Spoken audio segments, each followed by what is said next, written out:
Do you know what ties all these people together? It's this bearded guy right here. If you were to look at him without knowing anything about him, you'd never guess that he's the most iconic American record producer, Rick Rubin. No fancy suits, no Rolexes, none of the typical trappings of a wealthy producer. Do you remember the song you had your first kiss to? What song was playing while you had your first sex? The song you bawled your eyes out because your heart was broken for the first time? Do you remember what you were listening to while you rocked out at your very first ever concert? Or the first rap song you heard while its beats were bursting out of your neighbor's garage? Almost everything you've ever listened to, loved, or hated was created thanks to Rick Rubin, the power behind the throne in the world of sound production, who remained in the shadows for a long time. In fact, he is dead simple. Do you play instruments? Barely. Do you know how to work a soundboard? No. I have no technical ability, and I know nothing about music. The role of a producer is often misunderstood. They're the power behind the throne in the world of sound production, capable of catapulting artists to stardom or relegating them to obscurity. And Rick Rubin is a master of this craft. He's produced 230 albums for over 120 different artists across various genres, and his influence doesn't stop there. He's one of the pioneers of a new metal, popularized hip-hop, and has maintained a stellar career for over 4 decades. Rick's philosophy is simple. First and foremost, he has to like the music. I'm listening to the feeling. My body's moving. I feel that melody awaken something in me. There's something familiar about it, but I don't think I've heard it before. He lies on a sofa, closes his eyes, and listens. At that moment, the audience is the last thing on his mind. The audience comes last. The audience doesn't know what they want. The audience only knows what's come before. Imagine a world without classics like Under the Bridge and Californication. When Rick first met RHCP in 1985, his gut told him to steer clear. It wasn't until 6 years later, after Anthony Kiedis got clean, that Rick decided to give them another shot with Blood, Sugar, Sex, Magic. The rest is history. And he's like, I thought somebody was going to get murdered in that rehearsal space. I thought somebody was going to die. I had to leave. That's how dark we had become. That's how dark I had become. By 1991, the band had already recorded 4 studio albums. Unfortunately, those could barely be called successful.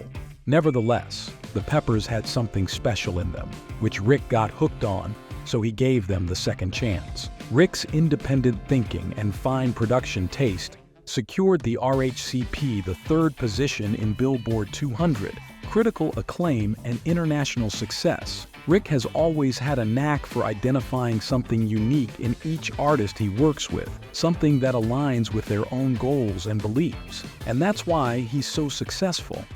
From the beginning, I never thought any of the things that I'm doing were possible or realistic.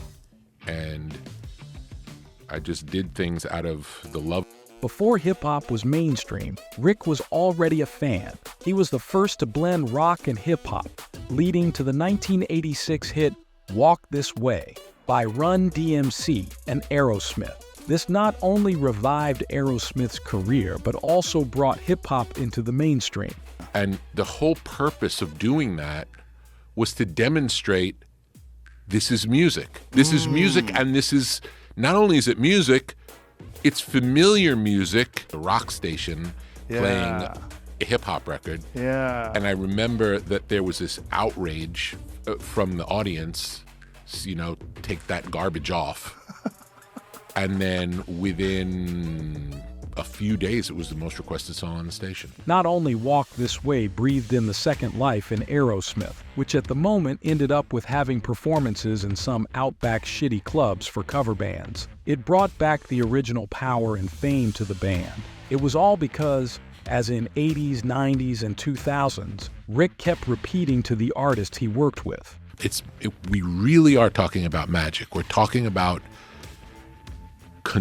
like the universe conspiring on our behalf if we let it. And to be in this flow of catching these waves that anyone can catch. Adele needed this advice more than anyone. We met at Music Cares, and I sang there, and I was actually the worst of the night. He always tries to say, no, you were one of the best, but I wasn't. I followed Jennifer Hudson, and I just know I was shit. He tried to boost my confidence, going, it was brilliant, it was great. And then when I won Best New Artist, he sent me an email saying, shall we do a record together? And they did it. The album, 21.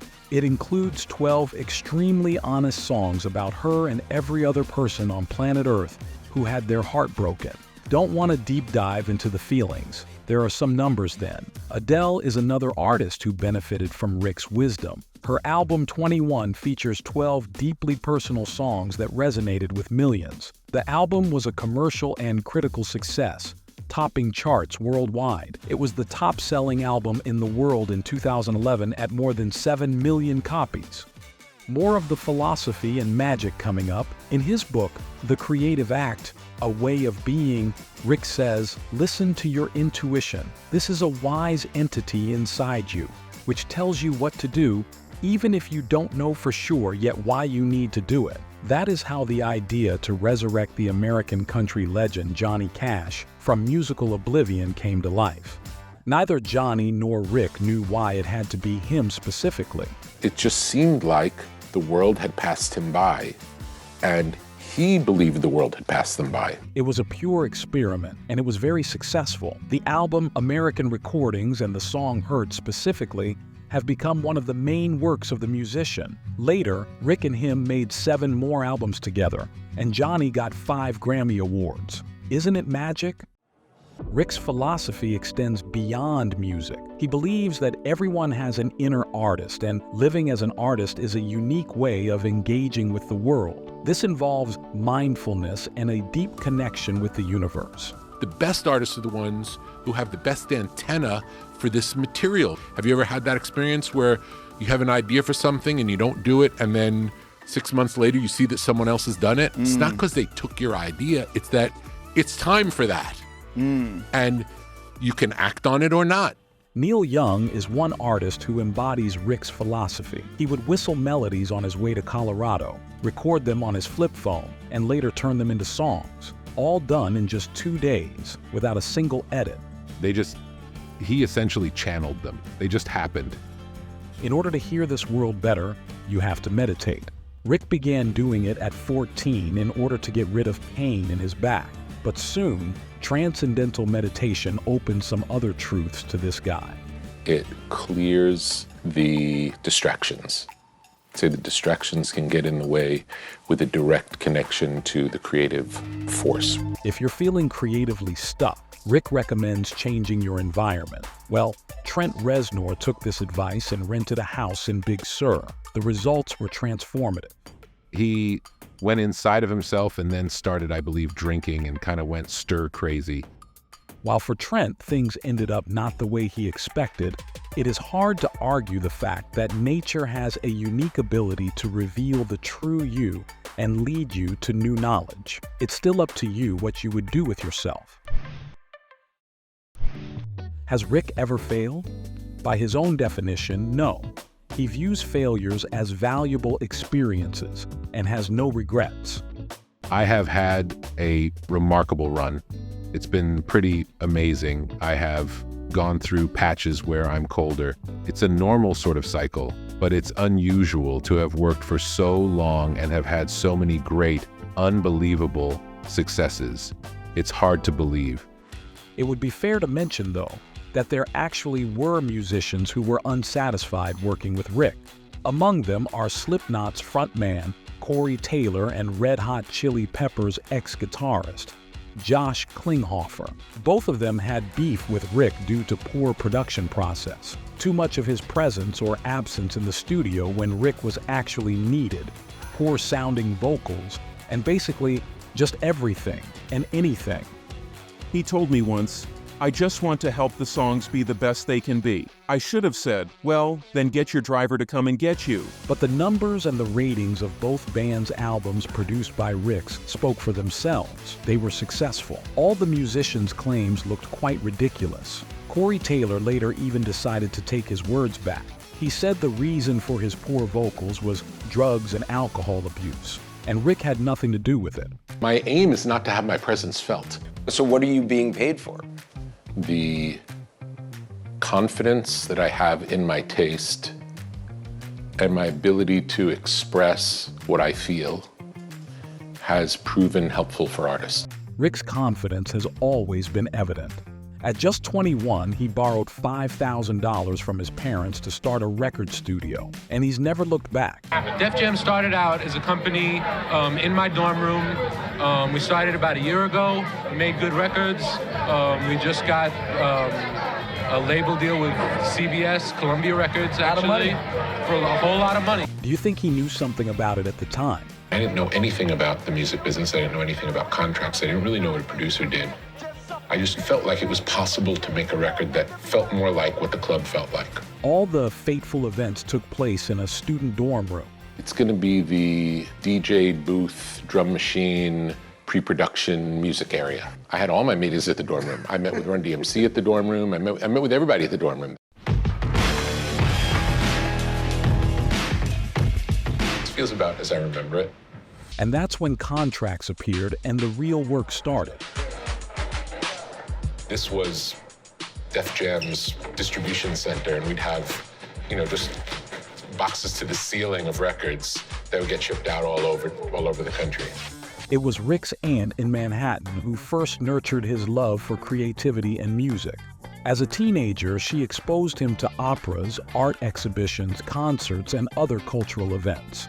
Producer Arthur Baker helped him promote It's Yours by Tila Rock through his Streetwise Records label. Then came Russell Simmons, who helped Def Jam Records flourish. But in 1988, Rick lost a power struggle with Def Jam president Lyor Cohen. Simmons stayed in New York with Def Jam, while Rick moved to Los Angeles and founded a new company, Def American Records, which eventually became American Records. Rick Rubin is a prime example of someone who seized opportunities at the right time, learned valuable lessons from setbacks, and continued to forge ahead. He has his own philosophy for navigating life, and it's served him well. The only thing I can attribute it all to is my not trying to be successful, but only trying to make good music. I'm willing to do whatever it takes to make the music as great as can be. I'm not at all lazy, and I won't settle for just anything. I'm a little bit of a perfectionist. I can be miserable if I know things could be better.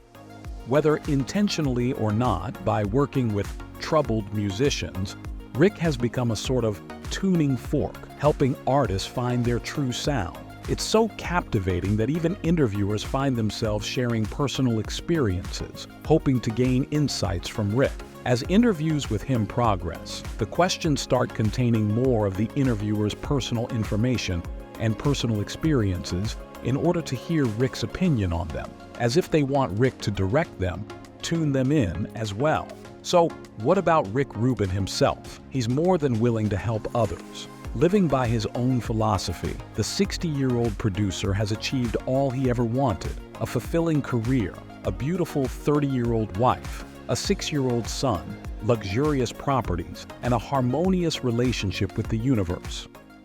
My experience is when you are open and looking for these clues in the world, they're happening all the time, and they're happening often right when you need them.